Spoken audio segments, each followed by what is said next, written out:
Bien, pues vamos a iniciar la transmisión del estudio bíblico familiar. Vamos a iniciar con una oración.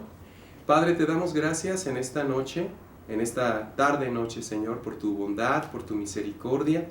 Te agradecemos, Señor Dios, que tú eres santo y que tú eres digno de todo honor y de toda gloria, Padre. Y en Cristo, Señor Dios, te agradecemos que tú vives y reinas en nuestras vidas, que nos has comprado con tu sangre preciosa, Señor Jesucristo, y lo que ahora hacemos, no lo hacemos para nuestra gloria, lo hacemos para darte a ti la gloria.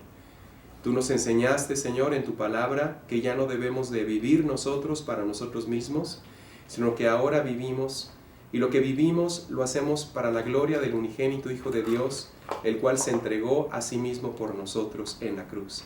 No rechazamos la gracia de Dios, la abrazamos, Señor, con un corazón agradecido, con una fe llena de contentamiento y de esperanza, no en las circunstancias que vivimos, Señor, sino en lo que tú eres y en lo que somos en ti, en la identidad que Cristo nos ha dado en su palabra.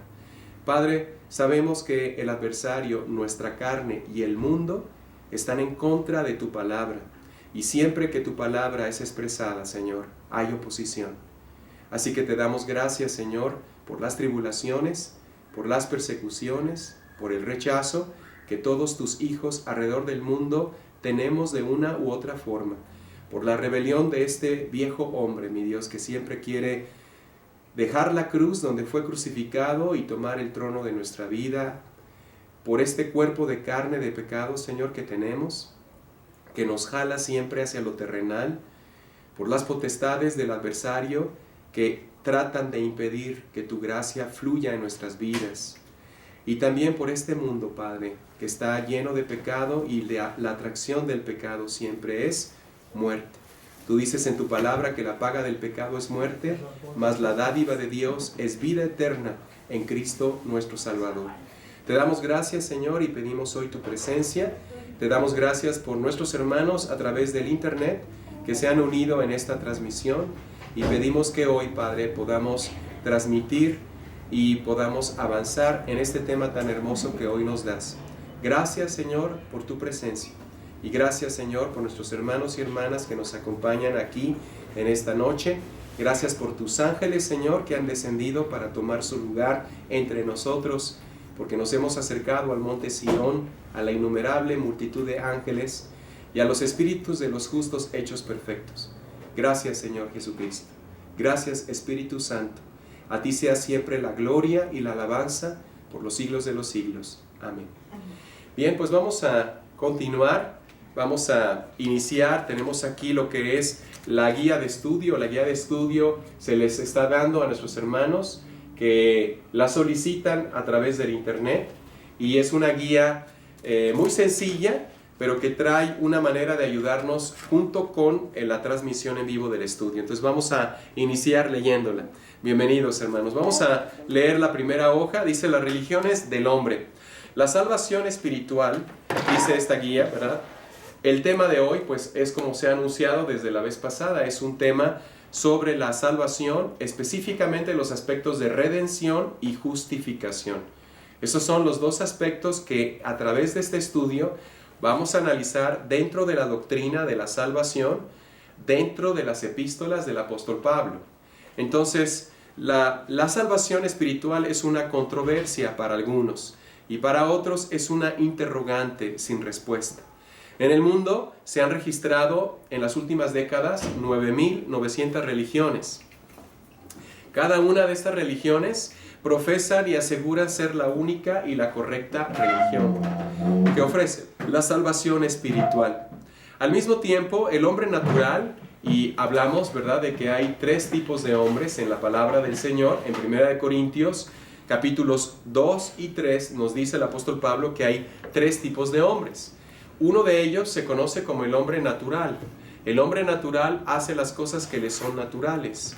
Se rige por lo que su naturaleza humana, pecaminosa, llena de depravación y caída, le inspira a hacer.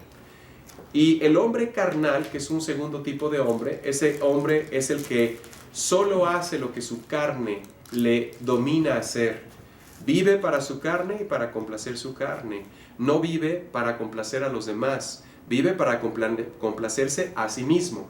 A diferencia del hombre natural, el hombre natural podrá intentar ser un poco bondadoso y bueno y con eso creer que está ganándose el cielo o la salvación. Pero realmente no es así, ¿verdad? Realmente vemos que el hombre natural pues no se gana la salvación de ninguna otra forma más como el Creador lo ha estipulado en su palabra.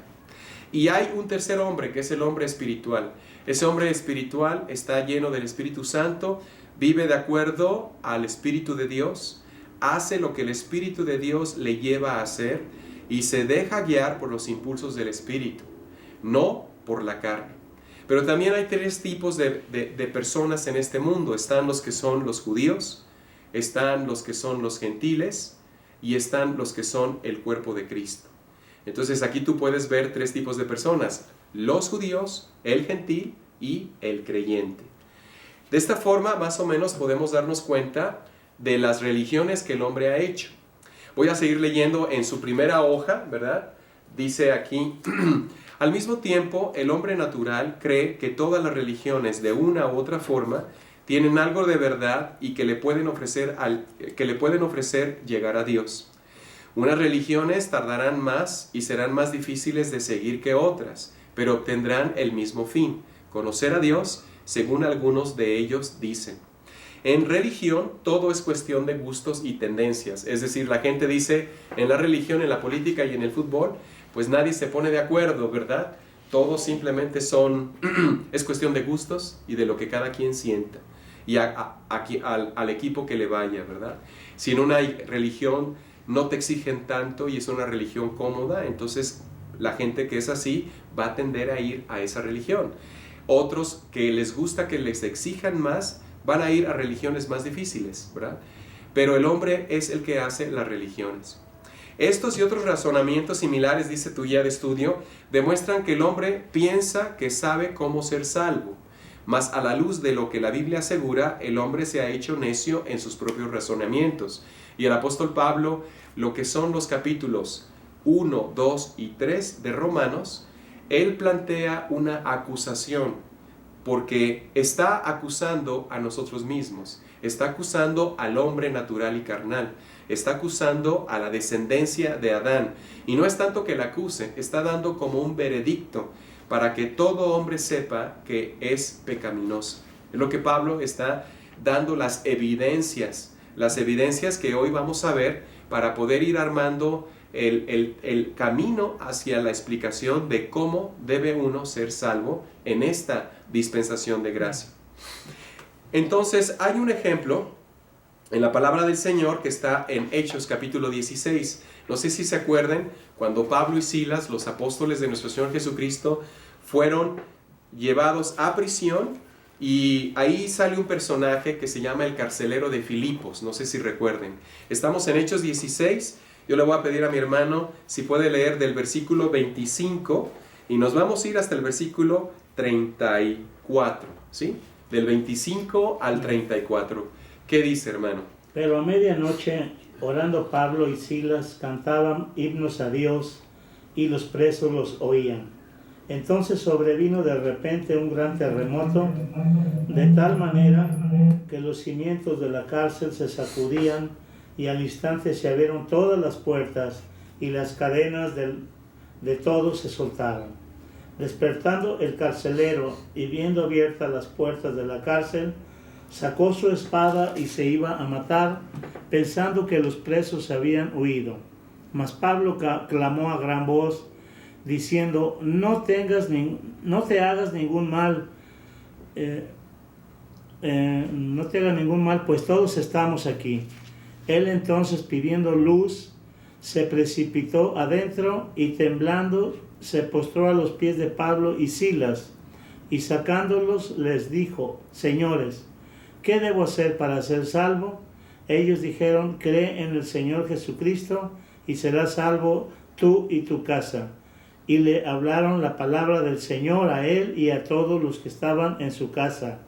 Y él, tomándolos en aquella misma hora de la noche, les lavó las heridas y enseguida se bautizó él con todos los suyos. Y llevándolos a su casa, les puso la mesa y se regocijó con toda su casa de haber creído a Dios. Amén. Esta es una narración de lo que acontece durante el ministerio del apóstol Pablo. Ustedes deben recordar que el apóstol Pablo fue llamado por Dios camino a Damasco en Hechos capítulo 9. Se nos habla, desde Hechos capítulo 8 se nos habla acerca de Saulo de Tarso, que perseguía a la iglesia y que estuvo autorizando que Esteban, el primer mártir, fuera apedreado. Pero luego en el capítulo 9 se nos habla de una conversión de este hombre, que Dios lo está escogiendo para ser el apóstol a todos nosotros, a todos los gentiles, a todas las naciones. Hubo un apóstol dado a Israel. Ese apóstol se llama el apóstol Pedro. Pero hay un apóstol dado al mundo entero. Ese apóstol se llama el apóstol Pablo. Entonces, en esta narración de Hechos capítulo 16, se nos está hablando sobre un incidente cuando el carcelero de Filipos ve precisamente que él ve el milagro tan grande que aconteció en la vida de Pablo y de Silas, ve que hubo un terremoto y todos los presos salieron, ¿verdad? Y él ve también cómo estos hombres no dejaron su fe caer. Es decir, ellos estaban manteniéndose en la fe de Dios en medio de tanta controversia, porque imagínate si tú y yo hubiéramos estado en prisión cantando las alabanzas y luego viendo el terremoto, qué increíble hubiera sido nuestra conversión, ¿verdad? A veces uno no ve milagros, no ve nada, pero en medio de las circunstancias está nuestro Señor Jesucristo acompañándonos.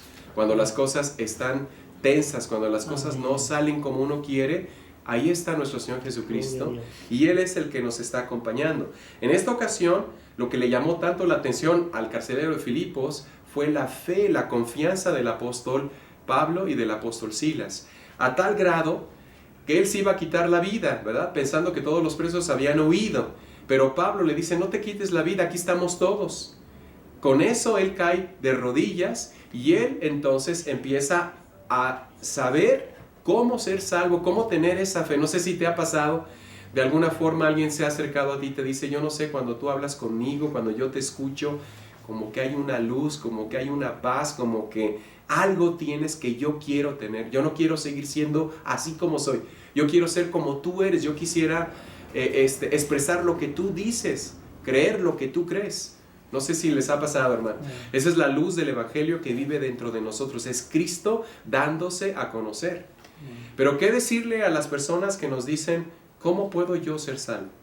Esa es la pregunta central de este estudio. ¿Cuál es la doctrina en esta dispensación? Porque el problema es este. Hay verdades que han sido verdades, pero que ya no lo son. Voy a aclararlo. Hay verdades que fueron verdades en tiempo antiguo, en tiempo pasado, que fueron verdades para Israel, pero que en la actualidad ya no lo son. Y hay verdades que ahorita son verdades, pero que antes no eran verdades. El error que la cristiandad tradicional, en parte, no toda, pero en parte, y también la iglesia evangélica en parte, no toda, está ahorita viviendo, y si gustan pasemos a su segunda hoja, por favor, es mezclar verdades que ya caducaron con las que están ahorita vigentes. Cuando tú mezclas verdades que eran antes y las mezclas con las verdades que son ahora, entonces lo que tú obtienes es una mezcolanza tremenda que anula ambas verdades. Es decir, tú mezclas las cosas de antes con las de ahora. Es como poner la verdad. Hubo una parábola, ¿se acuerdan? Que decía, si tú mezclas el vino nuevo y lo pones en odres viejos, se te echa a perder. Debes de poner vino nuevo en odres nuevos, ¿verdad? Que es exactamente lo que la cristiandad deberíamos estar haciendo y la iglesia evangélica deberíamos estar haciendo. Poner las verdades de Dios actuales en nuestros odres nuevos, que son el nuevo cuerpo, la nueva criatura que dice la palabra del Señor. Bien, pues vamos entonces a continuar pasando en su segunda hoja.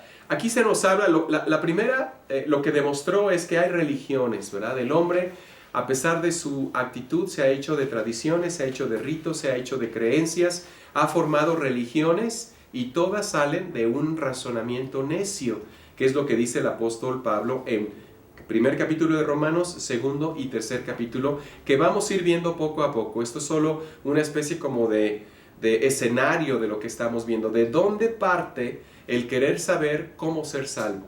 Bueno, para las religiones, para el hombre natural y para el hombre carnal, parten de su carne. La carne del hombre natural, la carne del hombre carnal, por así decirlo, siempre le está mostrando cómo puede él llegar a ser salvo por sí mismo. Entonces, esto lo vemos en su segunda hoja de la guía de estudio sobre los descendientes de Adán. Ustedes se acordarán de nuestro padre Adán, ¿verdad? Todos somos descendientes de Adán. Entonces voy a leer lo que viene en su segunda hoja. Dice, soy salvo por mí mismo, porque es lo que mi carne busca. ¿Puede el hombre lograr la salvación por sí mismo, por sus propios esfuerzos y recursos? ¿Pueden mis oraciones, mis ruegos, mis súplicas darme la salvación?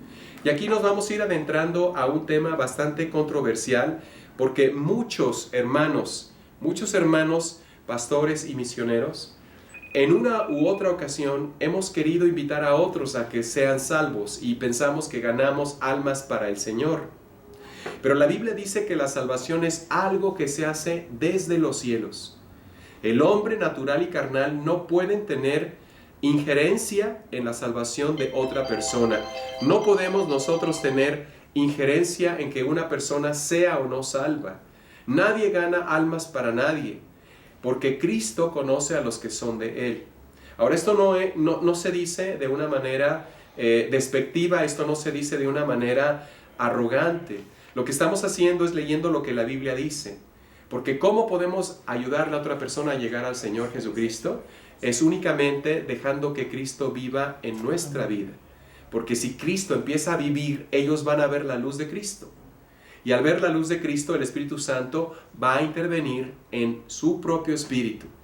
Nosotros debemos estar orando por todos aquellos hermanos y hermanas, familiares, amigos, en fin, gente que conocemos, para que la obra de gracia se realice en ellos como se realizó en nosotros. Amén. Pero eso es algo del Espíritu Santo.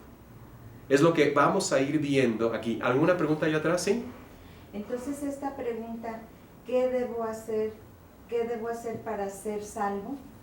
Esa persona que la hace ya es porque Dios ya tocó su vida, ¿verdad? Exactamente. Porque si no, un muerto pues no puede decir, ¿y yo qué debo de hacer para ser salvo? Una persona carnal y natural no se pueden preguntar qué debe hacer para ser salvo, no les interesa. Ajá. Pero cuando una persona se le está acercando a la persona la gracia del Señor, la misma presencia del Señor empieza a mover su espíritu y hace que su espíritu tenga sed, quiera saber del Señor, quiera saber cómo agradar a Dios, busque, pero eso ya es una persona que está siendo alcanzada por la gracia de Dios. Saulo de Tarso no creía en el Señor Jesucristo, ni buscaba al Señor Jesucristo, lo que quería era acabar con todos los que creían en el Señor Jesucristo. Los perseguía. Pero ¿qué pasó? Jesucristo, nuestro Salvador, llegó a la vida de Saulo de Tarso. Él es el ejemplo a seguir en esta dispensación de gracia. Pero vamos a ir como haciendo la edificación de lo que estamos aquí tratando. Entonces, en cuanto a los descendientes de Adán, que somos todos nosotros, el hombre siempre se pregunta, ¿soy salvo por mí mismo? ¿Puede el hombre lograr la salvación por sí mismo? Es lo que todas las religiones se preguntan. Por sus propios esfuerzos, llevando una vida de reclusión, una vida de ermitaño, absteniéndome yo de todas las tentaciones del mundo. Es más, los judíos ortodoxos en Jerusalén compran unos lentes que les impide ver más allá de 3 metros para que no vean ellos a las mujeres que están pasando. Son unos lentes muy baratos, ¿verdad? Pero es algo un poquito chistoso, ¿no? Que ellos tratan de proteger su santidad para no ver más allá. Igualmente un monje puede meterse en un monasterio y olvidarse del mundo. Son sus propios esfuerzos, sus propios medios, sus propios recursos. ¿Pueden nuestras oraciones, nuestros ruegos, nuestras súplicas darnos la salvación? Eso no quiere decir que no haya ruegos, oración. No, la Biblia dice que con súplicas, ruegos, pero ¿a qué se está refiriendo la palabra de Dios cuando nos habla el apóstol Pablo sobre orar? Pero aquí el tema es si mis oraciones me pueden dar a mí la salvación. ¿Podría darme la salvación mis confesiones? O sea, yo confesar mis pecados y decirle a Dios, yo cometí esto y esto. ¿Puede eso hacer que Dios me dé la salvación?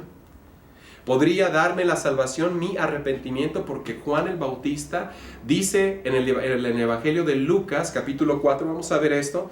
Lucas, capítulo 4, versículo 8, Juan el Bautista dice que los fariseos no hacían frutos dignos de arrepentimiento. Lucas 4, déjame ver, no, Lucas, donde habla del ministerio de Juan el Bautista. Si alguien me ayuda por ahí a localizarlo. Si no, ahorita lo localizamos, pero hay un versículo de Juan el Bautista donde él dice que los fariseos no hacían los frutos de arrepentimiento que eran necesarios para llegar al arrepentimiento. Bueno, si alguien me ayuda, después a ver, ¿cuál es? 3:8. 3:8, ok. Lucas 3, versículo 8, sí, me estaba adelantando un poquito. Lucas 3:8 dice, haced pues, exactamente es haced pues frutos dignos de arrepentimiento, y no comencéis a decir dentro de vosotros mismos, tenemos a Abraham por padre, porque los judíos, los fariseos específicamente, se creían mucho, ¿verdad? Eran muy arrogantes en cuanto a que Abraham había sido su padre. Inclusive a Jesús de Nazaret, nuestro Salvador, ellos le dijeron en Juan capítulo 8, nosotros sabemos quién es nuestro padre, Abraham, dando a entender que, ¿verdad?, que Jesucristo no sabía quién era su padre, porque se acuerdan del nacimiento de nuestro Señor Jesucristo, ¿verdad? Entonces ellos se atrevieron a injuriar de esta manera a nuestro Salvador. En el versículo 8 dice, tenemos a Abraham por padre, porque os digo que Dios puede levantar hijos de Abraham, inclusive de estas piedras. Entonces, volviendo al tema, ¿podemos nosotros lograr la salvación? Porque este tema, si tú lo empiezas a estudiar de acuerdo a lo que dice el apóstol Pablo, te va a dar una seguridad total de que tú eres salvo o de que nunca has sido salvo. Ese es el riesgo con conocer la verdad. La verdad dice que nos hará libres precisamente de tanta cosa que hemos aprendido de manera errónea. Entonces, en la palabra del Señor vemos tres aspectos. Vemos el aspecto de Génesis 3:15 que hemos leído en los estudios bíblicos familiares con mucha frecuencia. ¿Se acuerdan de esta escritura? Génesis 3, versículo 15, donde Dios dice que a través de la simiente de la mujer, refiriéndose a nuestro Salvador, la simiente de la mujer heriría a Satanás y nuestro Señor Jesucristo le reprenda en la cabeza, quitándole el poder de su dominio sobre el hombre. Y el adversario lo heriría en el calcañar, o en el talón. Vemos que cuando nuestros padres fueron arrojados del huerto del Edén, la maldad del hombre empezó en los descendientes de Adán a hacerse tanta, por eso en tu guía tienes la otra escritura que es Génesis 6, versículo del 1 al 8. ¿Alguien gusta leer?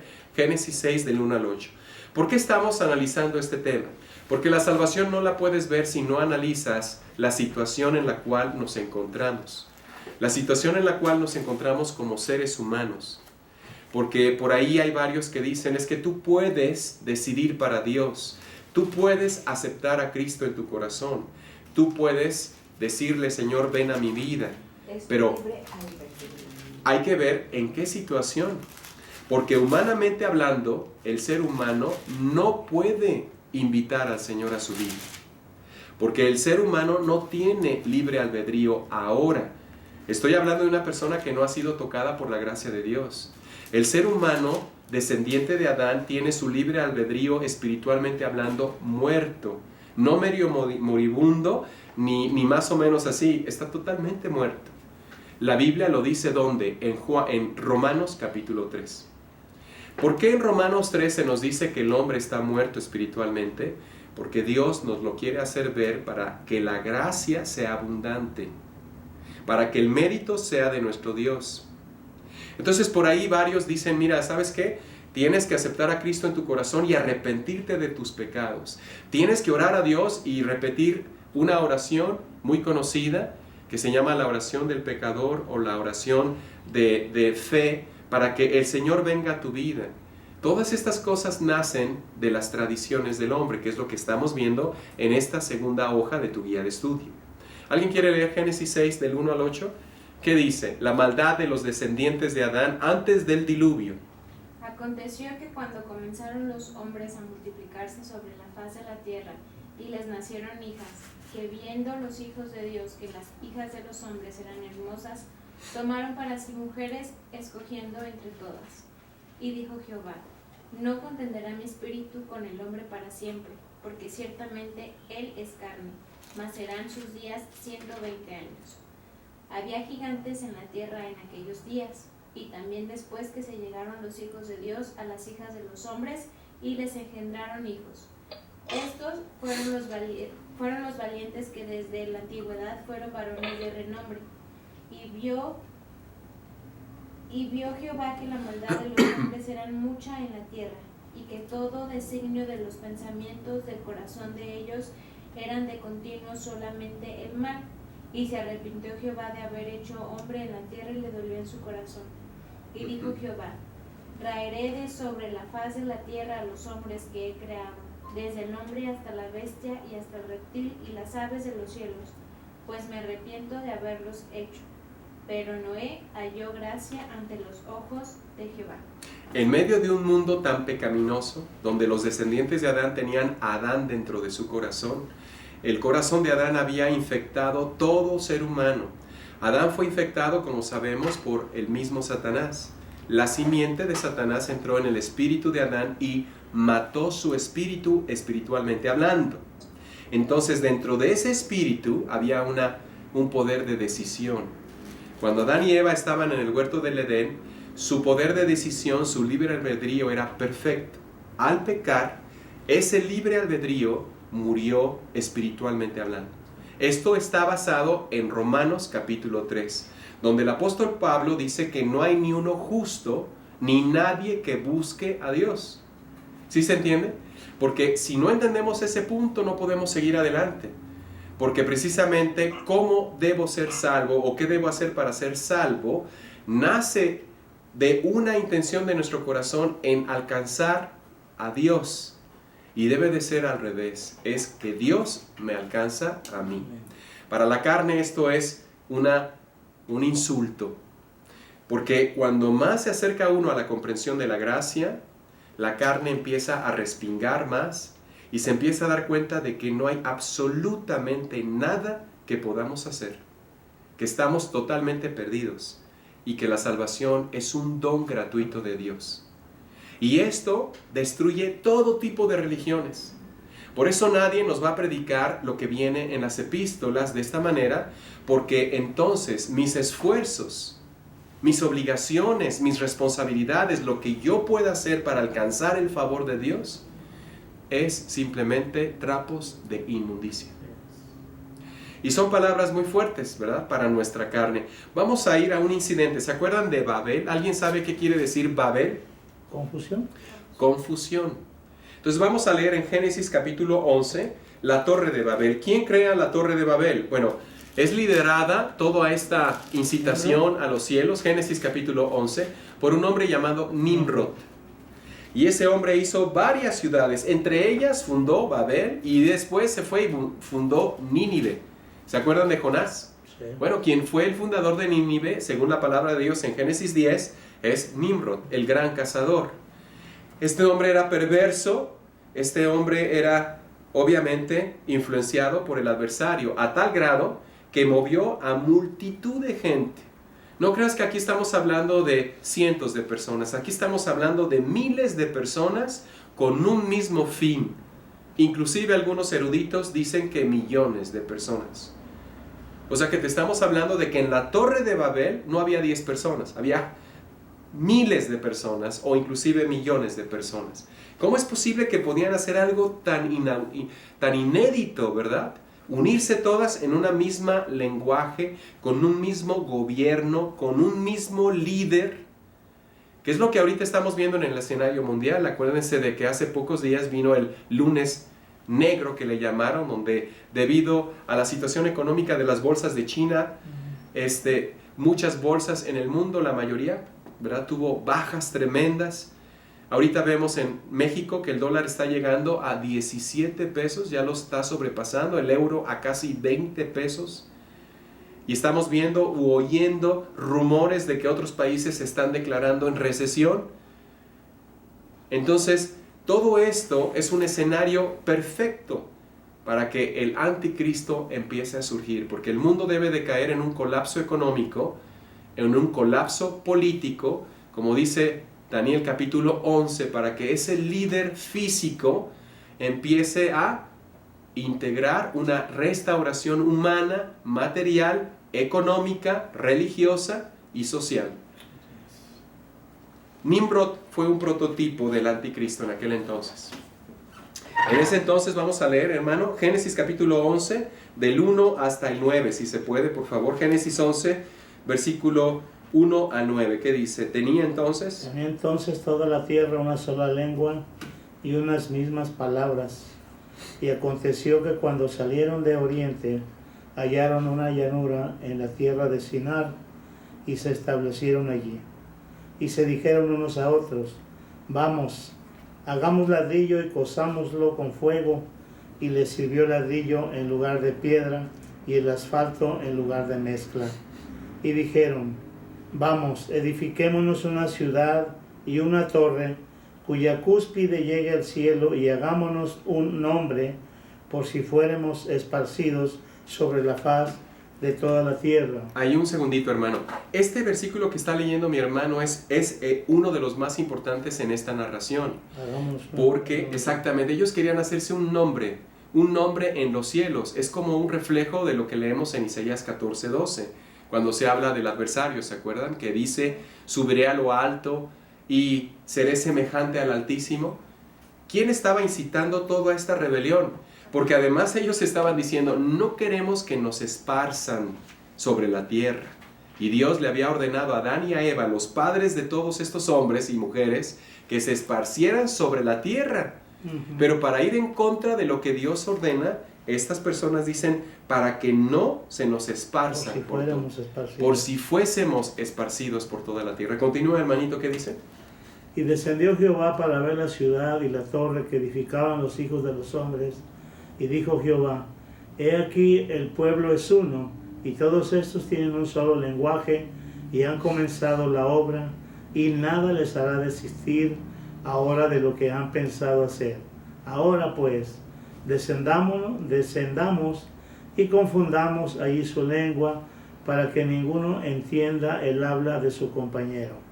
Así los esparció Jehová desde allí sobre la faz de toda la tierra, y dejaron de edificar la ciudad. Por esto fue llamado el nombre de ella Babel, porque ahí confundió Jehová el lenguaje de toda la tierra, y desde allí los esparció sobre la faz de toda la tierra. Muy bien, hasta ahí. Babel viene de una palabra hebrea que se llama Balal, y Balal en hebreo quiere decir confusión.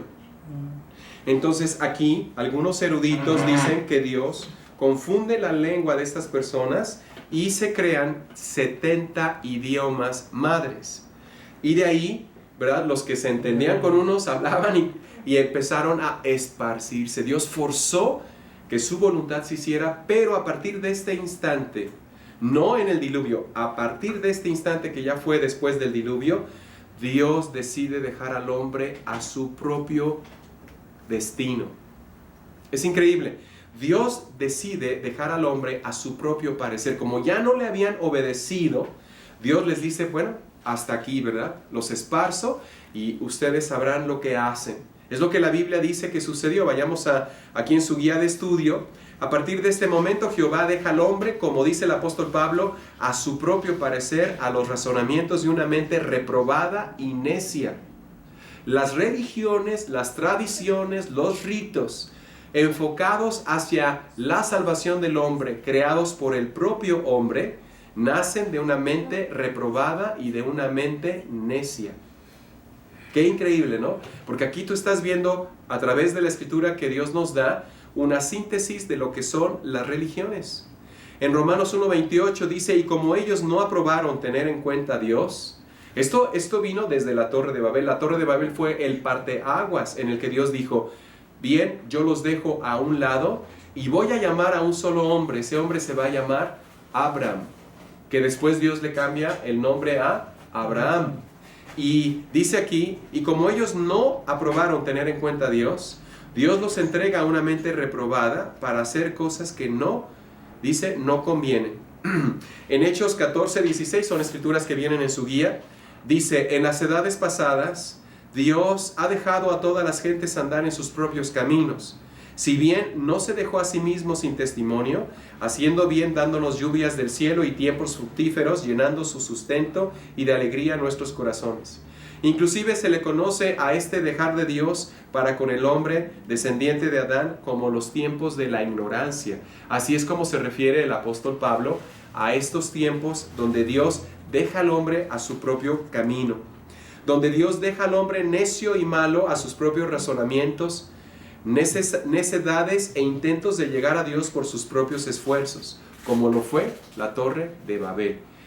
Como leyó mi hermano, se querían hacer un nombre en los cielos, ¿verdad? ¿Para qué? Para que no fueran esparcidos. Y ve exactamente lo que les pasó. Lo malo de la Torre de Babel es que la motivación del hombre siempre fue adorarse a sí mismo, hacerme un nombre en los cielos. Por ello intentaron hacerse un nombre para sí. En Hechos 17:30, que es la última escritura en su guía de estudio, dice, pero Dios, habiendo pasado por alto los tiempos de esta ignorancia, a eso se refiere el apóstol Pablo cuando dice los tiempos de esta ignorancia, cuando Dios hace a un lado a todos los hombres y solo escoge a uno, Abraham, para que a través de ese hombre todo el mundo sea bendecido y todo el mundo lo conozca. ¿Sí se está entendiendo hasta ahí, hermanos? Que Abraham es uno que Dios escoge, no Abraham escogió a Dios, Dios fue y lo escogió y dejó a toda la descendencia de Adán a un lado, pero escoge a un hombre que llega a ser el padre de los que iban a creer en él, ya sean judíos o gentiles. Si van viendo cómo vamos avanzando en este camino para contestar cómo somos salvos en esta dispensación de gracia. ¿Alguna duda hasta ahorita antes de pasar a la hoja número 3? ¿No? Vamos a pasar a la hoja número 3 de su guía de estudio. En esta hoja encontramos muchos aspectos de la culpabilidad y de la depravación del hombre. Culpabilidad porque el hombre es culpable de su pecado, ¿verdad? Culpabilidad porque el hombre cuando nace empieza a pecar, que es lo único que sabe hacer, profesionalmente hablando. No necesita aprender a pecar, le nace de su propio corazón el poder pecar. Tú junta a dos bebés y ponles un juguetito y al rato están chillando, están peleándose, porque eso viene en nuestra carne. De hecho, el pecado vive en la sangre de nosotros. La sangre, dice Levítico 17, dice que la vida está en la sangre del hombre, ¿verdad? Pero esa vida, en vez de ser una vida, es una muerte, porque lo que hay en nuestra sangre es muerte espiritual. La muerte espiritual corre por nuestras venas. Por eso el hombre no necesita estudiar licenciaturas, ni maestrías, ni doctorados para saber pecar. El hombre sabe pecar. Un niño pequeño aprende a decir groserías fácilmente, aprende a ser egoísta, aprende a odiar, aprende a maldecir, aprende a rebelarse. ¿Por qué? Ya le sale innato. Y esa es la verdad de todo ser humano. Por eso el apóstol Pablo, si gustas pasar a Romanos 1, Romanos capítulo 1, del 18 hasta el capítulo 3, versículo 26, repito, Romanos 1, versículo 18 hasta el capítulo 3, versículo 26, hace toda una acusación, por así decirlo, toda una convicción de pecado, para que no haya duda de nuestra culpabilidad y depravación. La palabra depravación nos enseña que el hombre por sí mismo no puede salvarse. Está en un estado de depravación espiritual, de muerte espiritual. Entonces, el hombre nace condenado a muerte, condenado a ir al lago de fuego, porque lo que le pasa a una persona que no ha sido salva por Dios es que nace, vive en pecado, y la Biblia dice que algún día va a ser juzgado. ¿Se acuerdan que hay una escritura, Hebreos 9:27, donde dice, Hebreos 9:27, que el hombre es, o sea, está estipulado para el hombre que muera una sola vez, y después de esto, ¿qué dice? El juicio. El juicio. Todos los seres humanos vamos a ir a un juicio. Los que creemos en el Señor Jesucristo vamos a ir también a un juicio. Se llama el Tribunal de Cristo, que hablamos ya en algunos estudios bíblicos aquí. Pero la gran mayoría de los seres humanos que no han sido salvados irán a otro juicio. Ese juicio es el gran trono blanco. Por eso habla que el juicio tiene que empezar por la casa. Por la casa de Dios, en 1 de Pedro 4:17, exactamente. ¿Verdad? Porque Dios quiere que estemos nosotros viendo cómo estamos avanzando. Pablo dice que debemos estar en esta salvación con temor y con temblor, ¿verdad? Dice la palabra de Dios. Entonces, aquí en Romanos capítulo 3, voy a leer algunos fragmentos nada más, versículo... 3 o 8. No, Romanos capítulo 3, versículo 9. Romanos 3, 9. Estamos hablando que en Romanos 1, 2 y 3, el apóstol Pablo hace una especie como de estudio para que no haya ninguna duda que el hombre descendiente de Adán nace en pecado, que va a ser juzgado, ya sea judío o griego, no importa, judío o gentil, y que su fin es ser condenado. Esta persona que nace en esta tierra nace condenada ya. ¿Condenada a qué? Al lago de fuego. Porque el juicio delante del gran trono blanco es solamente para decir, para citar la sentencia. Eso es todo. Para darla a conocer a los ángeles de Dios. Así que en Romanos 3, versículo 9 dice, ¿qué pues? ¿Somos nosotros mejores que ellos? Hablando de los judíos. En ninguna manera. Pues ya hemos acusado, y por eso es una acusación, Romanos 1, 2 y 3. Porque es una acusación tanto a judíos como a gentiles, que todos están, como dice aquí, bajo pecado. Todo hombre que nace en esta tierra, por más bueno entre comillas que se crea o que quiera aparentarlo ser, porque tú conoces a artistas, ¿verdad?, de la farándula, cuya vida es tan conocida, ¿verdad?, están metidos en drogas, en prostitución, en inmoralidades, pero hacen obras de caridad. El hombre está destinado a razonar neciamente, una mente reprobada, es lo que dice la palabra del Señor. ¿Sí se está entendiendo? Sí. Porque el hombre se empieza a cuestionar y decir, bueno, yo estoy haciendo obras de caridad, estoy ganándome el cielo, el favor de Dios. Pero por otro lado, la vida del hombre sigue en pecado, y su cosecha va a ser muerte. Porque la paga del pecado, dice la palabra de Dios, es muerte en cualquiera. Hay otro aspecto que hay que entender. La palabra de Dios nos enseña que no hay pecados chiquitos ni grandes. El pecado es pecado. Y el pecado vive gracias a que hay una ley que se llama la ley de Dios. El pecado es infracción de la ley de Dios. Y Pablo está diciendo que todo ser humano está bajo pecado. Es decir, si la paga del pecado es muerte, todo ser humano está condenado a morir. Esto que estamos leyendo es muy importante, porque muchos de nosotros estamos familiarizados con estas escrituras, sin embargo, nuestra carne no le gusta leer esto, porque entonces nos llena de convicción y nos ayuda a entender, bueno, entonces realmente yo no hice nada para ser salvo. Y ahí es donde empezamos a tener un conflicto con nosotros mismos. Porque no le queremos dar todo el crédito a Dios. Queremos poner como un pastel, le queremos poner una cereza, ¿verdad? El pastel lo hizo Dios, pero hay que ponerle una decoración. Yo voy a tener algo que ver. Y la Biblia dice que no es así. ¿Sí se entiende hacia dónde vamos? Amén. Versículo 10. Como está escrito, y está citando algunas partes de los Salmos y de Isaías. No hay justo ni aun uno. No hay quien entienda.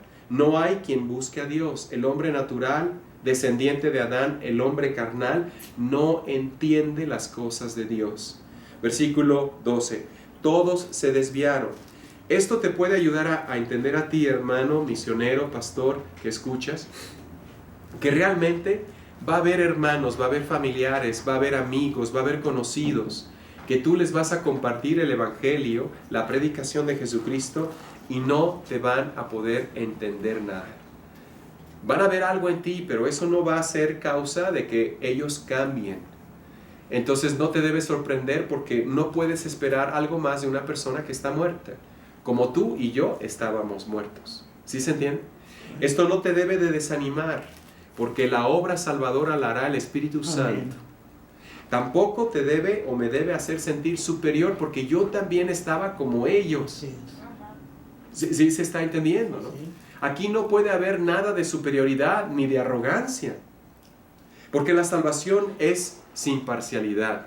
Dios no hace acepción de personas en cuanto a la salvación. Todo aquel que está siendo alcanzado por la gracia de Dios va a ser salvo.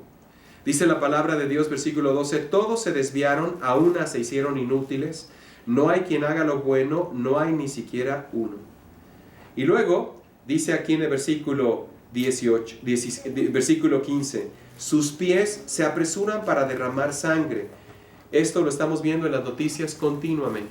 Violencia, continuamente gente que está huyendo de sus países, como ahorita está sucediendo en el sur de Europa, porque los países, algunas personas están cruzando de Etiopía, de Libia, inclusive de Siria, están yendo al norte de Europa, algo increíble, y están también moviéndose hacia el sur de Italia, hacia el sur de Francia, queriendo entrar a Europa para poder tener un refugio.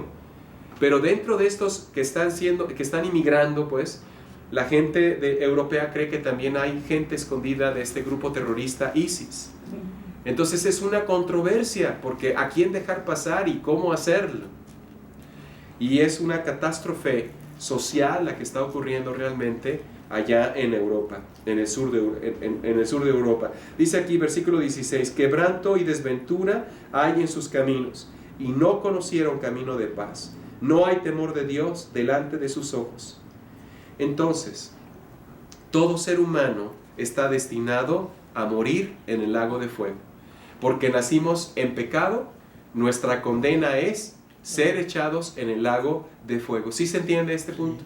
Eso quiere decir que todos nuestros seres queridos, nuestros familiares, nuestros amigos, toda la gente que conocemos, por más obras buenas que hagan, o por más religiones que se hagan en este mundo, no van a darle la salvación. Los intentos del hombre no dan salvación.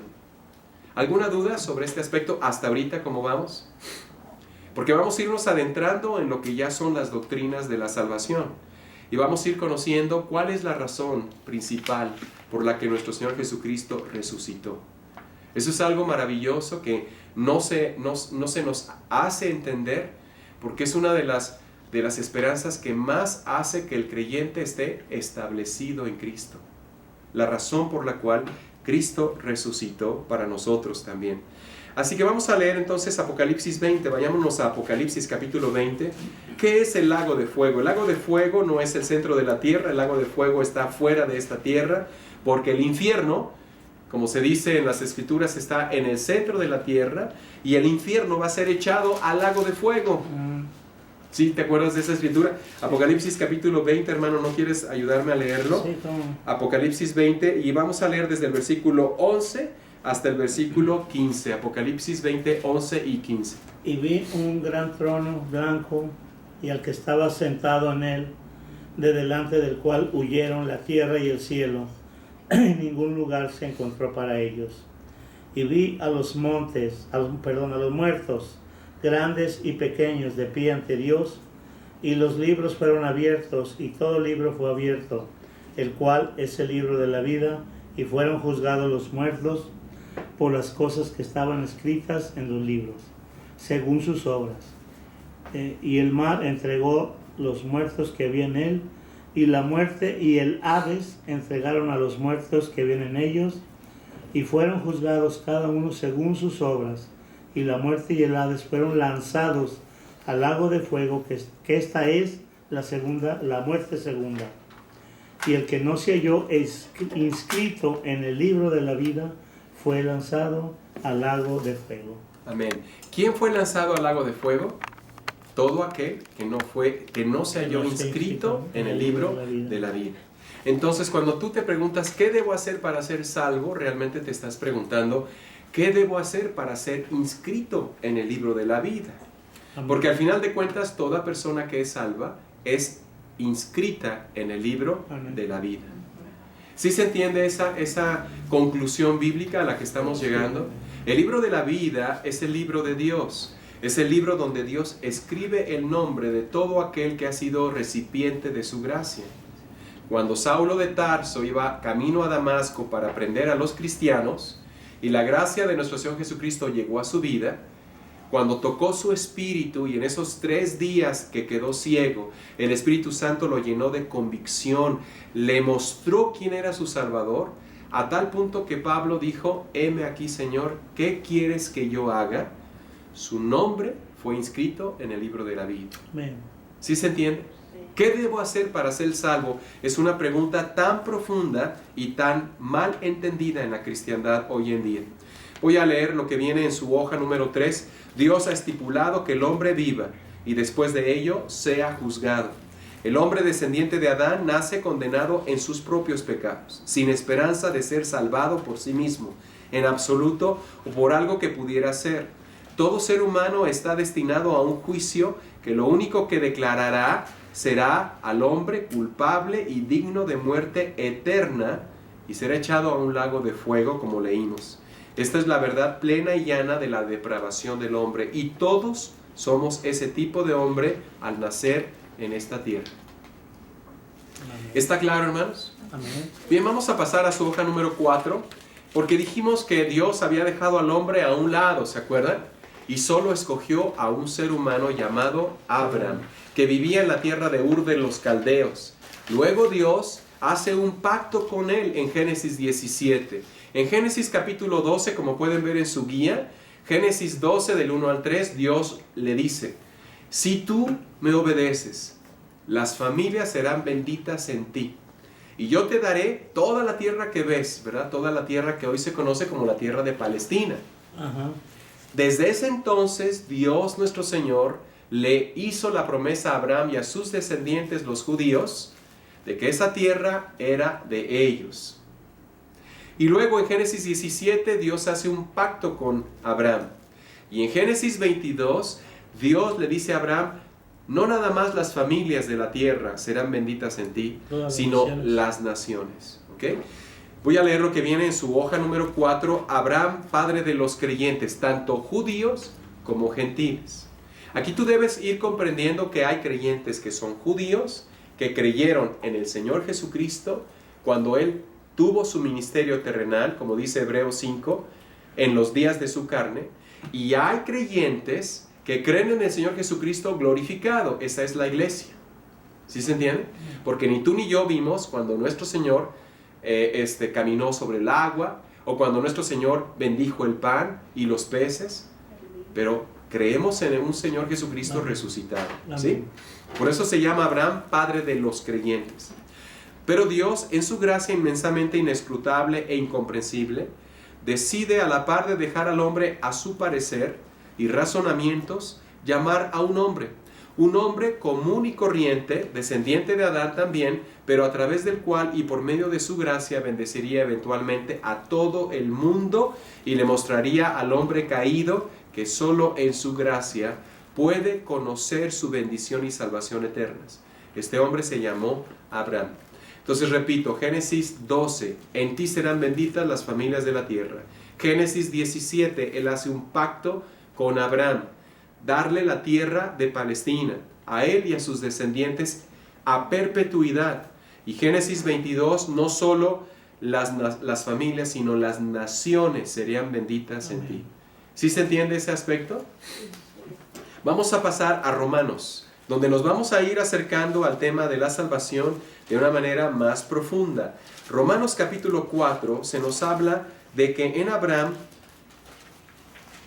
la justicia fue tomada por la confianza que Abraham tuvo en Dios. Porque Abraham, ¿verdad?, no conocía las Escrituras, no había nada que conocer, ¿verdad? Abraham fue un hombre que escuchó la voz de Dios.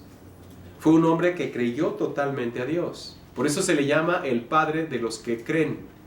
¿Sí se entiende? Romanos capítulo 4, versículo 1. ¿Qué pues diremos? ¿Sí?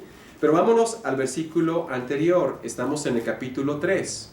Fíjate qué interesante cómo termina el capítulo 3, donde dice, versículo 30, porque Dios es uno y Dios es el que justificará por medio de la fe a los que son de la circuncisión. ¿Quiénes son de la circuncisión? Judíos. Los judíos. ¿Cómo los va a justificar Dios? Por medio de la fe. Y por medio de la fe a los que son de la incircuncisión. ¿Quiénes son los de la incircuncisión? Nosotros. ¿Cómo son entonces justificados los judíos y los gentiles? Por la fe. Por la fe. Justificar es una parte de la salvación, imprescindible. Justificar quiere decir que tú vas entonces a ser librado de la ira de Dios, de la condena que tenías por haber nacido como descendiente de Adán. Versículo 31. Luego por la fe invalidamos la ley en ninguna manera, sino que confirmamos la ley. Pero ¿cuál ley está hablándonos aquí? Capítulo 4, versículo 1. ¿Qué pues diremos que halló Abraham nuestro padre según la carne? Dice el versículo 2. Porque si Abraham fue justificado por las obras, porque se portó bien, porque oró, porque ayunó, porque se arrepintió, porque confesó, dice, porque si Abraham fue justificado por las obras, tiene de qué gloriarse, pero no para con Dios, sino porque él fue obediente, ¿sí? Pero dice aquí el versículo 3, porque ¿qué dice la Escritura? Creyó Abraham a Dios y le fue contado por Justicia. El punto es aquí que Dios tiene una justicia que va a hacer.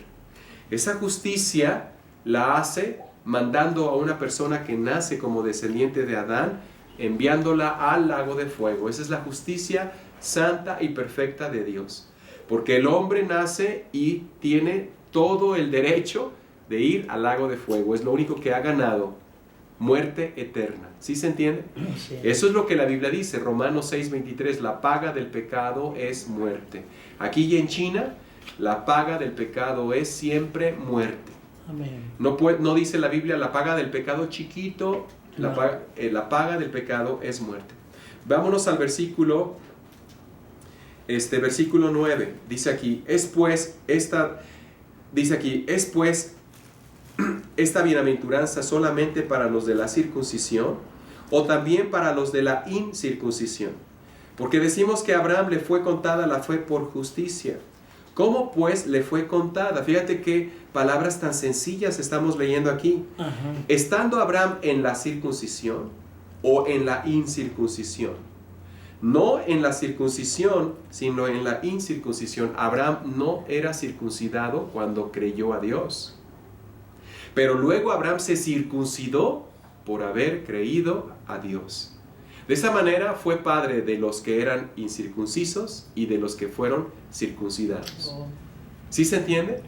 Abraham no era judío, por así decirlo, cuando creyó a Dios.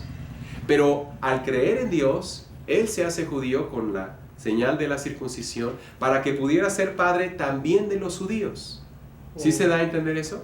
Dice en el versículo 11, Sí, y recibió la circuncisión como señal, como sello de la justicia de la fe que tuvo estando aún incircunciso, para que fuese padre de todos los creyentes no circuncidados. Ahí Amén. está hablando de ti y de mí. Amén. ¿Sí?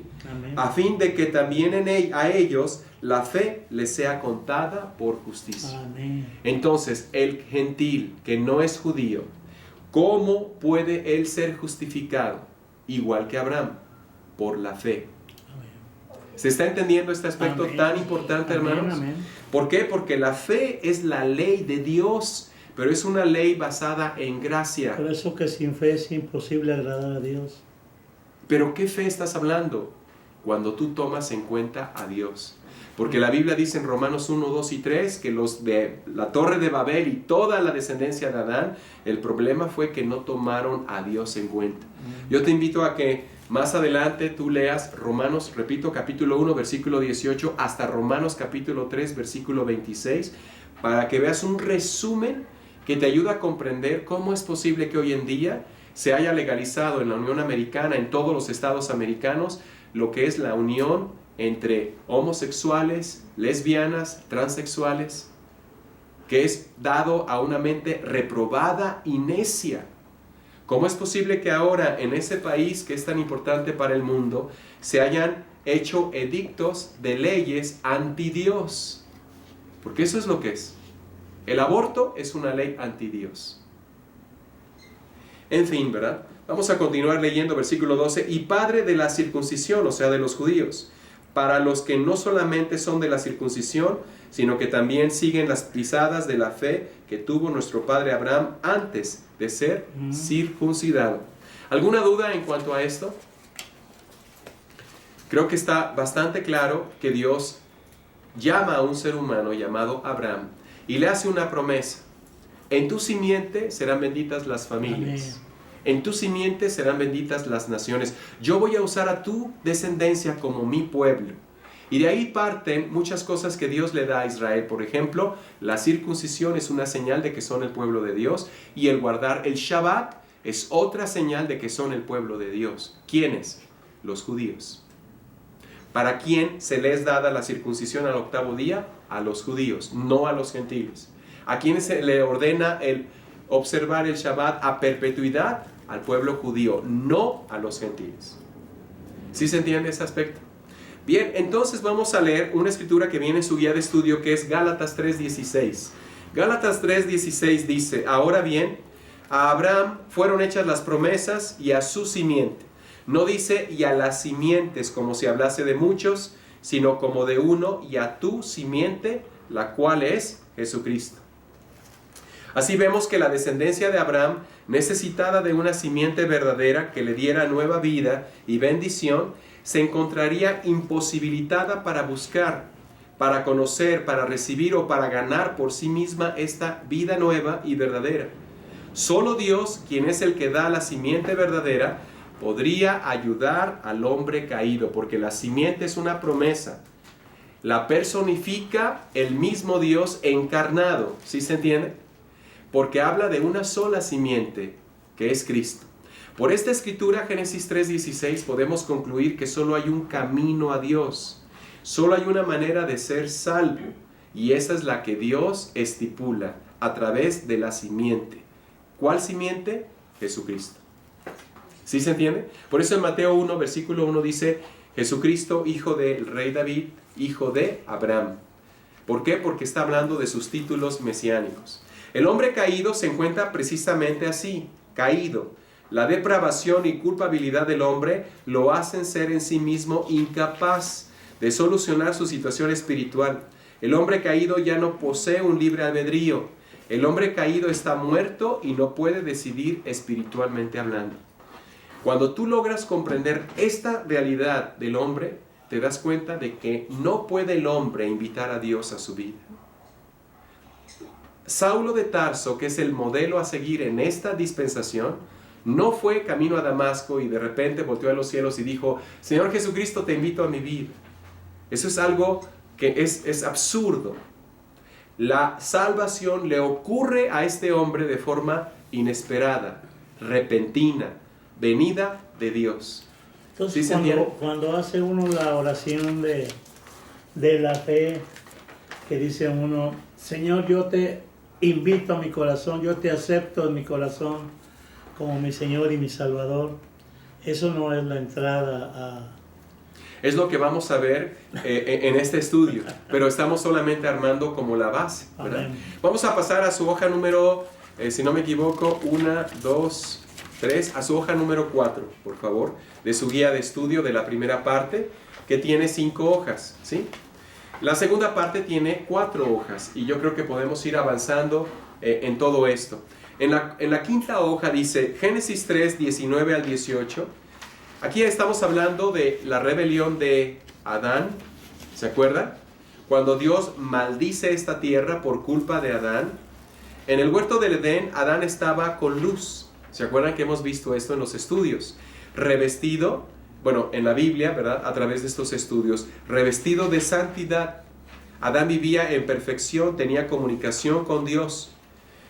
Platicaba y aprendía de Dios, ¿se acuerdan? En lo fresco del día, en la madrugada. Amén.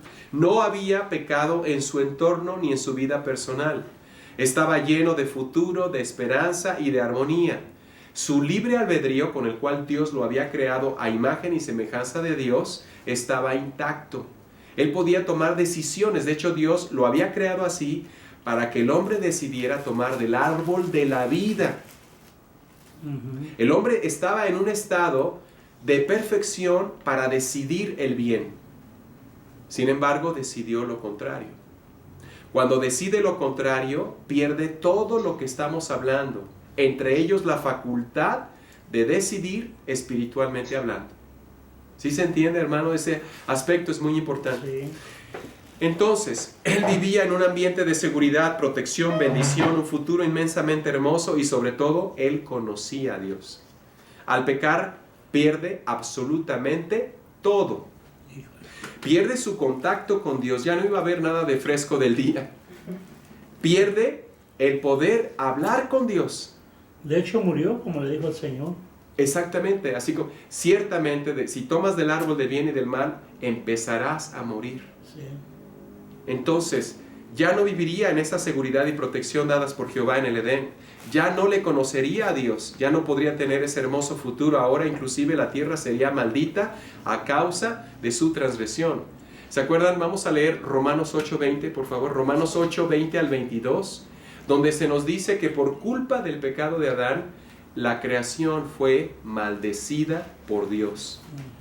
Qué increíble, ¿no? Que lo que Dios le había dado a Adán como bendición, ahora Dios lo vuelve maldición por el pecado, porque la paga del pecado es muerte. Romanos 8:20 al 22, ¿qué dice, hermano? Porque la creación fue sujetada a vanidad, no por su propia voluntad, sino por causa del que la sujetó en esperanza. Porque también la creación misma está libertada de la esclavitud de corrupción a la libertad gloriosa de los hijos de Dios. Porque sabemos que toda la creación gime a una, y aún está con dolores de parto hasta ahora. Y no solo ella, sino también nosotros mismos que tenemos las primicias del Espíritu.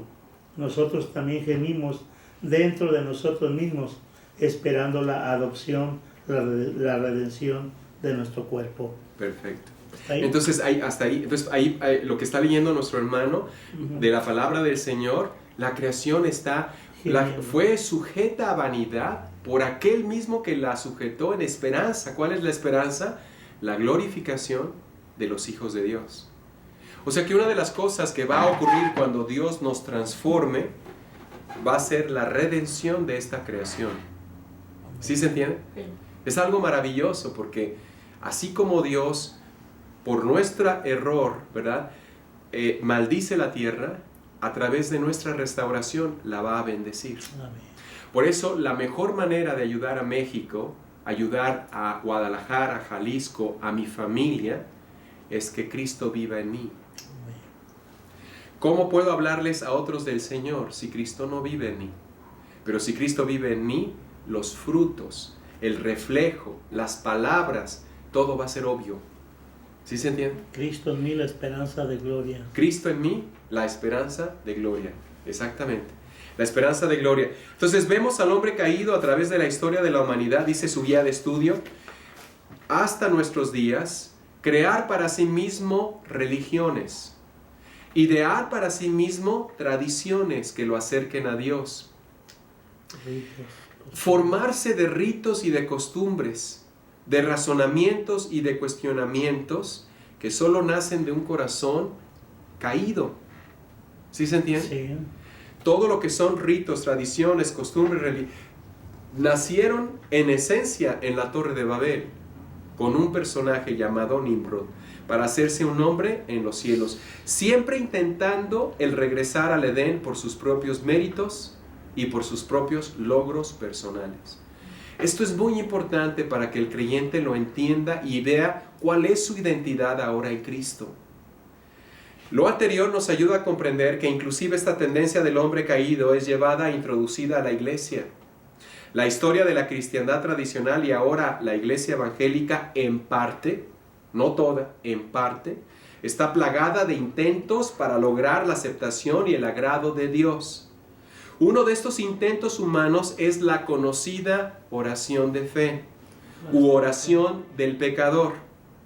Algunos pastores, dice su guía, algunos pastores y predicadores han sostenido que para que Dios nos dé su salvación, necesitamos orar esta oración de fe.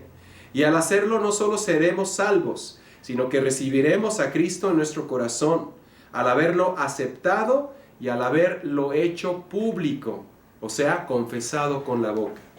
Muchos de ellos hablan de la escritura de Romanos 10, que vamos a analizar cuál es el contexto de esta escritura.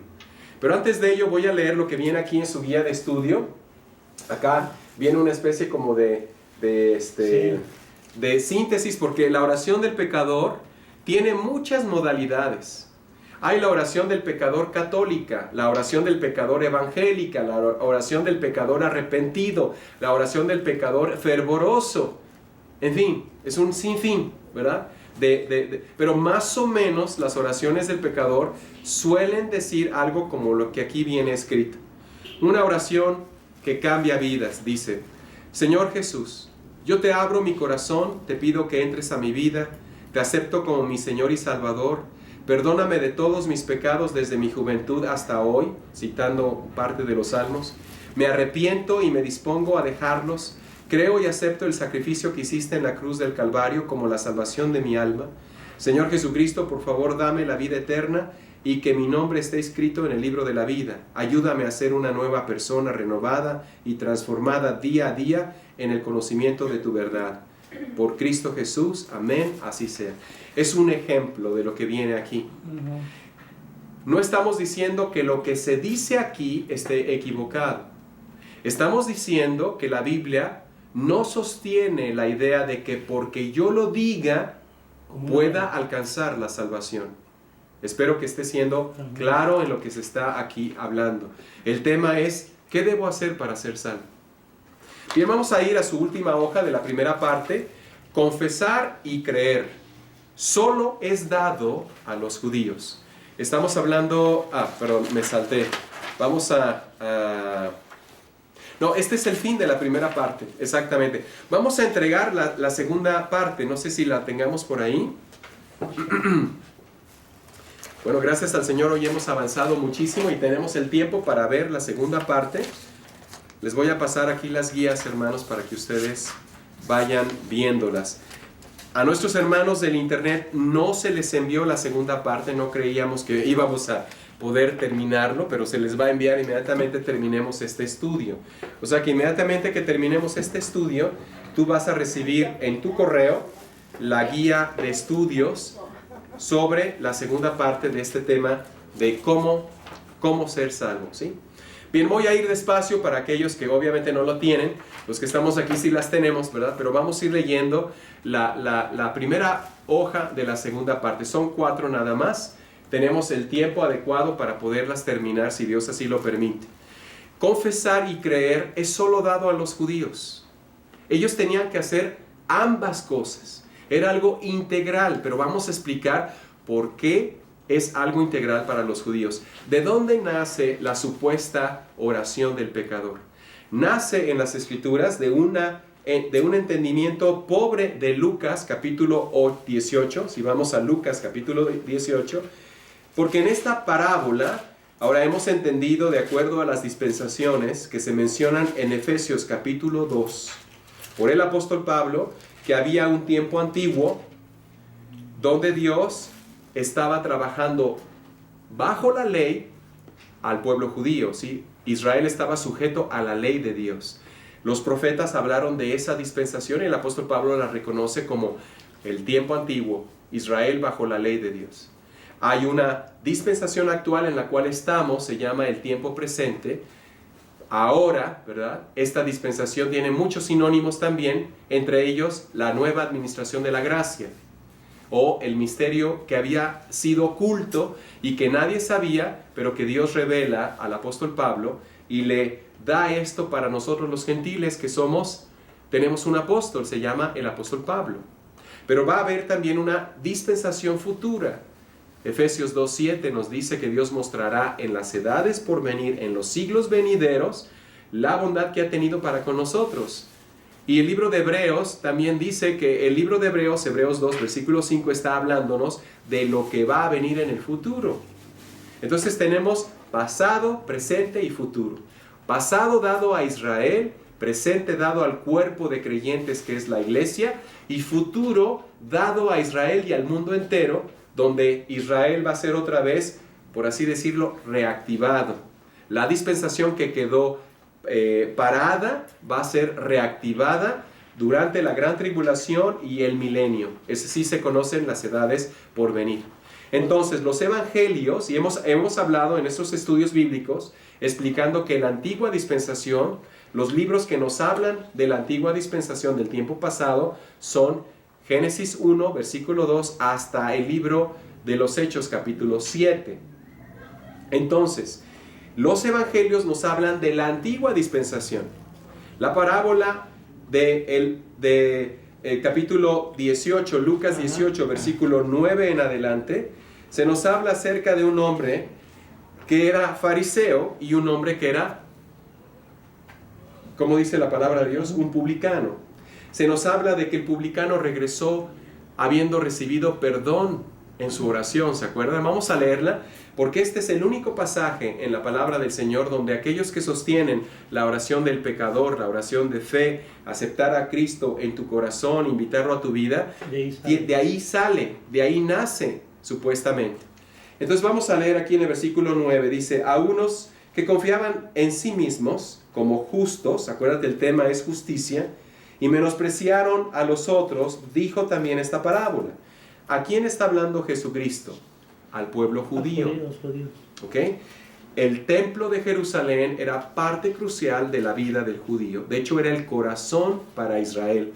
Cuando fue arrasado en el año 70 por el general romano Tito y el templo de Jerusalén fue destruido, prácticamente destruyeron el corazón de Israel. Porque el judío consideraba el templo como su corazón. Toda la vida de Jerusalén, de Israel, de los judíos, se basaba en el templo. Entonces aquí en el versículo 9 dice, versículo 10, dos hombres, dice la parábola que nuestro Señor Jesucristo da a Israel, dos hombres subieron al templo a orar. ¿Por qué hacían ellos esto? Porque cuando Salomón dedicó el templo, Dios le dijo a Israel que todo aquel que fuese a ese templo, Dios lo escucharía. Por eso ahora los judíos creen que en el muro que está en las ruinas, ¿verdad? Y que ese era el muro exterior, ni siquiera era parte del templo, era muro exterior, que ahora los judíos, ustedes pueden ver cuando ven algunas transparencias de Israel, algunas fotos de Israel, ven que los judíos están en ese muro tan alto y que ponen oraciones, porque ellos todavía siguen creyendo que ahí es el lugar donde Dios escucha sus plegarias. Lo que preguntaba la samaritana también. Exactamente, es lo que vamos a ver, lo que preguntaba la samaritana. Y ve qué interesante se va a poner todo este tema, porque la Biblia es interesante. La palabra de Dios nos ayuda a entender mucho de lo que debemos realmente comprender en esta vida. Amén, amén. La esencia viene en la palabra del Señor. Entonces aquí en el versículo 10, dos hombres subieron al templo a orar, uno era fariseo y el otro publicano. El fariseo, puesto en pie, oraba consigo mismo de esta manera.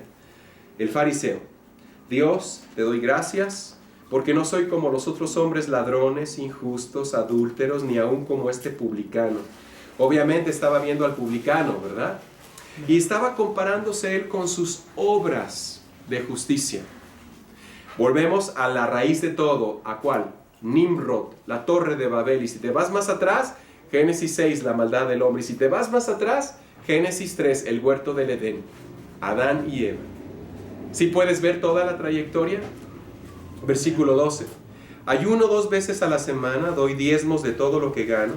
Mas el publicano, estando lejos, no quería ni aún alzar los ojos al cielo. Y muchos utilizan esta parábola y dicen, ya ves, hermano, Dios te ve como estás. Solo tienes que acercarte y orar a Dios como lo hizo este publicano. Versículo... Y dar tus diezmos. Y dar tus diezmos y ofrendas, ¿verdad? Dice aquí versículo 13. Sino que se golpeaba el pecho diciendo, Dios, sé propicio a mí, pecador. Os digo que este descendió a su casa justificado antes que el otro. El tema es ser justificado. ¿Qué debo hacer para ser justificado, para ser salvo? Otro sinónimo de ser salvo es ser justificado. ¿Sí puedes ver en la palabra de Dios esto? Dice aquí, será humillado, y luego aquí nuestro Señor Jesucristo dice, porque aquel que se enaltece como el fariseo será humillado, y el que se humilla será enaltecido. Entonces todos los judíos sabían que en el templo podían ir y pedir el perdón de Dios. ¿Sí se entiende? Por eso este pasaje de Lucas 18, bienvenidos hermanos, este pasaje de Lucas 18 nos ayuda a comprender que era una costumbre del judío ir al templo a orar para pedir perdón. Entonces, esta parábola del fariseo y del publicano es usada erróneamente para hacerla a conocer al impío, ¿verdad? A la persona que quiere ser salva, por así decirlo, y decirle, ya ves, Dios escuchó al publicano, también te va a escuchar a ti. Pero eso no es correcto. Es más, la Biblia dice que eso no puede suceder. ¿En dónde? En Juan 9, como lo vamos a estudiar. Dios no puede escuchar a una persona que está en su pecado. Aquí vamos a ir adentrándonos a temas muy profundos, especialmente para un pastor, especialmente para una persona que hace reuniones evangelísticas, que quiere ganar almas para el Señor, o los famosos maratones de sanidad. En fin, muchos medios que el hombre hace para lograr alcanzar las almas. Pero la Biblia dice todo lo contrario. Vamos a irlo estudiando. En 2 de Crónicas 7, vamos a pasar a 2 de Crónicas 7. ¿Por qué sabía el judío que en el templo de Jerusalén era el lugar donde Dios podía escuchar sus plegarias? 2 de Corintios 7, 11. Inclusive hoy los judíos, que son temerosos de Jehová, ellos dirigen sus plegarias hacia Jerusalén, como lo hizo en cautiverio el profeta Daniel. ¿Se acuerdan? Que 3 veces al día, orientado hacia Jerusalén, él se arrodillaba y ¿qué hacía? Alababa a Dios y oraba a Dios viendo sus ojos hacia Jerusalén. 2 de Crónicas, capítulo 7, versículo 11 en adelante. Dice la palabra de Dios, aquí es el pacto que Dios hace con Salomón, dice en el versículo 11. Terminó pues Salomón la casa de Jehová, o sea el templo, y la casa del rey, y todo lo que Salomón se propuso hacer en la casa de Jehová y en su propia casa fueron prosperados. Aparece Jehová a Salomón, versículo 12, 2 de Crónicas 7, de noche, y le dice, y la palabra de noche en el hebreo es a lo fresco del día. Qué interesante que Dios siga teniendo la misma, como cuando nuestro Señor Jesucristo oró en el jardín de Getsemaní, en el monte de los olivos o del olivete. En la madrugada fue preso, ¿se acuerdan? Pero él estaba orando a Dios siempre en ese momento. Versículo 12. Y le dijo, yo he oído tu oración y he elegido para mí este lugar por casa de sacrificio. Tú puedes leer todo lo que viene aquí y vas a encontrar varias cosas, como cuáles: confesión, invocación, cosas que Dios da a los judíos, pero no las da a los gentiles. Así es. Me refiero a esto, que no las da a los gentiles para alcanzar la salvación. Pero el cuerpo de Cristo invoca a Dios y confiesa a Dios. Es decir, confiesa que Dios es Dios, ¿ok? Reconoce que Dios es Dios. Versículo 13. Si yo cerrare los cielos para que no haya lluvias, y si mandare a la langosta que consuma la tierra, o si enviare pestilencia a mi pueblo, si se humillare mi pueblo sobre el cual mi nombre es invocado. Muchos predicadores, no todos, pero algunos utilizan esto y lo hacen sentir a la congregación y le dicen a la congregación, ya ves hermano, si te humillas, Dios te va a escuchar. El grande error que vivimos en la cristiandad tradicional es tomar verdades que fueron verdades a Israel y tomarlas como si fueran verdades hoy al cuerpo de Cristo. Hay verdades que fueron verdades, pero que hoy no son verdades, pero que en el tiempo de mañana, en las edades por venir, volverán a ser verdades. ¿Sí se entiende ese punto? Amén. Y las verdades que hoy son, no se toman o se mezclan, y al mezclarlas haces una torre de Babel. ¿Qué vive la cristiandad tradicional en parte? Una torre de Babel, una confusión. ¿Sí se está entendiendo, hermanos? Para que tú y yo vayamos comprendiendo. ¿Por qué el pecador en la parábola del fariseo y el pecador sabía que si iba al templo Dios lo iba a escuchar? Porque lo estaba diciendo Dios a Salomón. Todo judío sabía eso. Entonces aquí en el versículo 14, si se humilla mi pueblo sobre el cual mi nombre es invocado, los judíos tenían que invocar el nombre de Dios y orar y buscar en mi rostro. Los judíos tenían que buscar el rostro de Dios. Por eso está la oración sacerdotal de Números 6, 22 al 24. Que el Eterno te guarde, ¿por qué? Que el Eterno haga resplandecer su rostro sobre ti, porque eran cosas que Dios prometió a Salomón. Eran cosas que Dios había prometido a los patriarcas. Versículo 14. Y buscaren mi rostro y se convirtieran de sus malos caminos, o sea, frutos de arrepentimiento, como leímos en Juan 3, ¿verdad? Eran Juan 3, versículo 8, que los fariseos no hacían frutos de arrepentimiento. Entonces, el arrepentirte no es algo para el gentil. Fíjate bien lo que estamos aquí hablando. Frutos de arrepentimiento